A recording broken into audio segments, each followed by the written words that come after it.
I will not take the children's food and throw it to the dogs.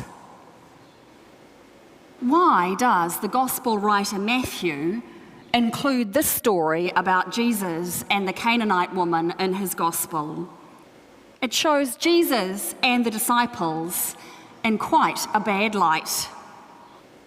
This woman, whose name we do not know, this Gentile woman, dares to approach the Master and his followers, and she calls out and cries out.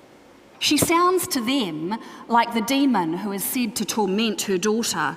Oh, send her away, for goodness sake. Let us get on with being the disciples of this Master who's going to save the world, overthrow the Romans, and bring about God's kingdom, which will be exclusively for the people of Israel. And yes, even Jesus is arrogant and rude. He says, I was sent only to the lost sheep of the house of Israel. I will not take the children's food and give it to the dogs. Hang on a minute. Has the Jesus of the Gospels we know been replaced in this story? Where is the Jesus who says, let the little children come to me? Where is the Jesus who saves the woman from being stoned for adultery? Where is the Jesus who touches lepers and ignores the ritual washing of hands before meals? Why would Matthew, the Gospel writer, include this story? John and Luke don't, and Mark does, but in a kinder version than this. Matthew does not flinch as he shows Jesus to be rude and even racist. And if me calling Jesus a racist makes you flinch, well, I'm sorry, but Jesus calls the woman a dog, which was a well-known derogatory term used by the Jews of his time for the Gentiles, the people who were not Jews, the others. And if calling Jesus a racist makes you flinch, well, you might have been happier with our gospel readings over the last couple of weeks. Jesus walking on the water, or Jesus feeding the 5,000. Those stories are part of an understanding of Jesus as divine, as God, and so of course he can break the rules of nature and do as he wishes. He's not a magician, nor a conjurer of cheap tricks, to quote Gandalf, but his divinity nonetheless breaks through and allows him to heal, to feed, to teach in a way that has never been seen before. It's one thread of Jesus which is woven into the Gospels. It's the thread of a high Christology, an elevated and divine view of who Jesus was. But today's story belongs to a different thread, a much lower Christology, a Christology of the human Jesus. Jesus who ate and drank and slept and worked and laughed and cried. Jesus who wept at the tomb of his friend Lazarus. The Jesus who was grumpy with his mother at the wedding in Cana. The Jesus who rejected his family when they came to get him because they thought he was mad. The Jesus who died a ghastly, human death. It's the very human Jesus whom we see in today's account. And that Jesus says his message and his teaching is only for the people of Israel. And in his defence, he's fitting absolutely into the norms of his time. He's not being at all radical. He's being quite normal. But the woman, this feisty, unnamed woman from Canaan, replies in a very quick and witty way, yes, but even the dogs get to eat the crumbs that fall from the master's table. She's not asking to sit at the table of the master. She kind of knows her place. But she does want healing for her daughter, and she is not about to give up. And she knows that there is enough to go around. Maybe she's heard the story about the feeding of the 5,000.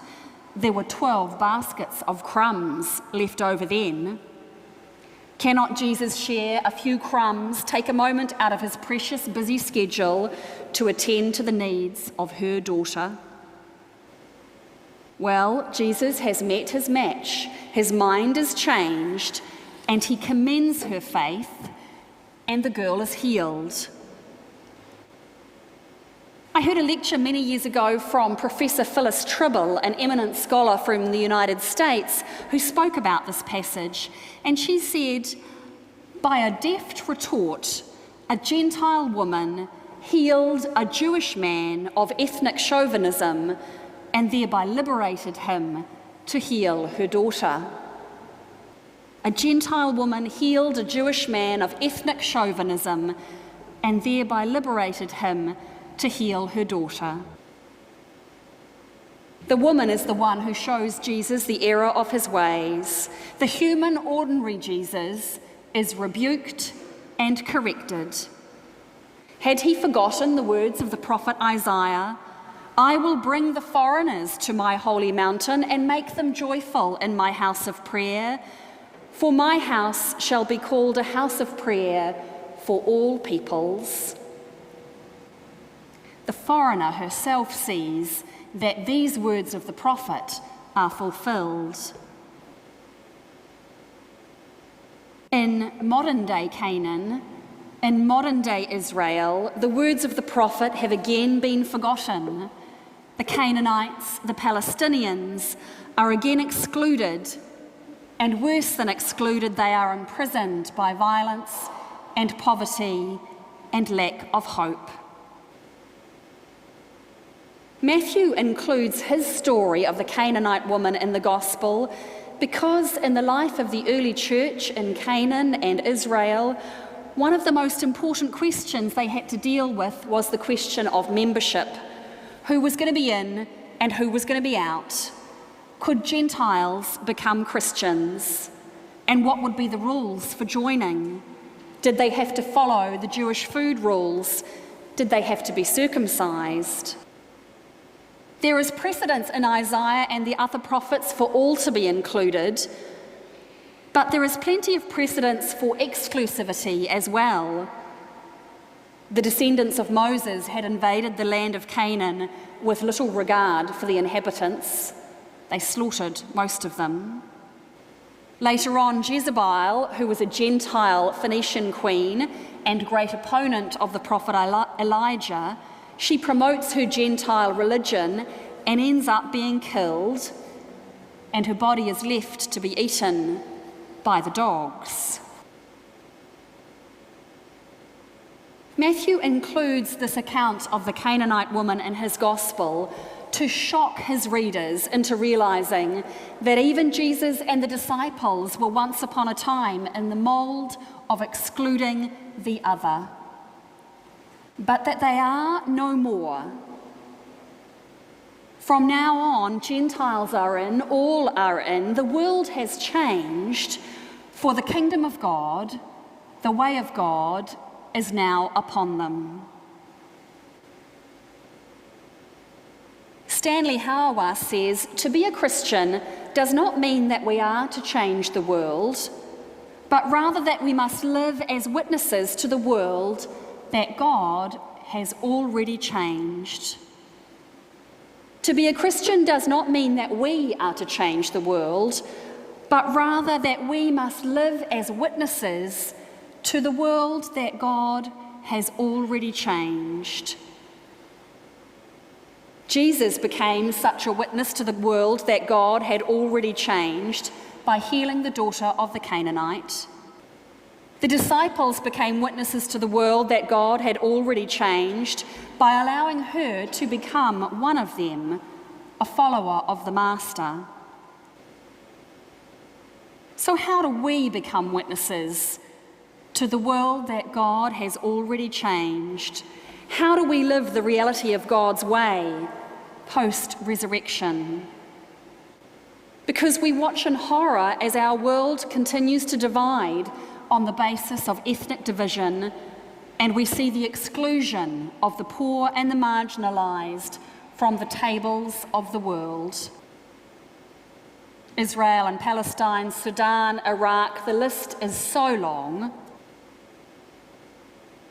And as long as the opponent is the other, the unnamed, the inhuman opponent, then the answer to holding on to our own power and security is to exclude them from the table and to keep it all for ourselves. The scandal of the separation wall between Gaza and Israel, the scandal of bombing a people with nowhere to flee after you've fenced them in, and worse, if it is possible, the scandal of ISIS in Iraq massacring Christians and other religious minorities.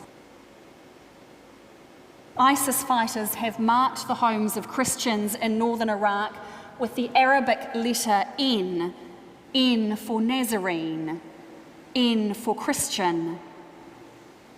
The homes are daubed with paint. The Anglican Communion and many others have changed their Twitter badge to an Arabic N in solidarity with those labelled Nazarene.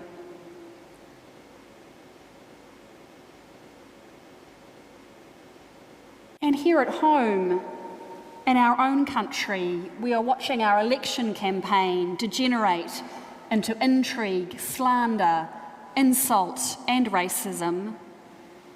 In a country where we have the immense privilege of the freedom to vote, I think this election campaign, it feels like we're throwing away our privilege.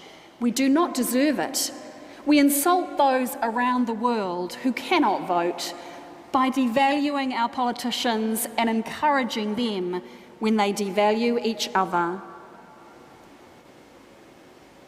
The Archbishop of Canterbury, in his sermon on Thursday night at Holy Sepulchre, said, "We live in a fearful world, and fear is something that takes people to a place of self-protection, and self-protection leads people to actions that only make things worse." Jean Vanier, who's the Canadian founder of the Arche community, which looks after people with intellectual handicaps, says that we exclude people because of fear of difference, fear of failure, fear of loss and change. And he says we also have a great fear of dissidents, those who seem to threaten the existing order. And the Canaanite woman was indeed a dissident. So how does this play out in our own lives? Who in our lives is the other? Who is the woman begging us to see her as real, as human, as someone? Is it that person at work who really annoys us every day? Is it our children demanding our attention? Is it the spouse that we are separated from but who we still treat with great animosity? Is it someone who slept in the church porch last night? Is it a politician on the hustings? Paying attention to those others, listening to them, is the very thing which will liberate us from our animosity and our exclusiveness. No longer looking at them as the other, but as one who belongs, will in turn liberate us and allow us to be closer to God's intention for our lives. And even Jesus has been there. He has been impatient and rude and uncaring, and he listened when a woman, the other, the unwanted one, spoke truth and justice to him.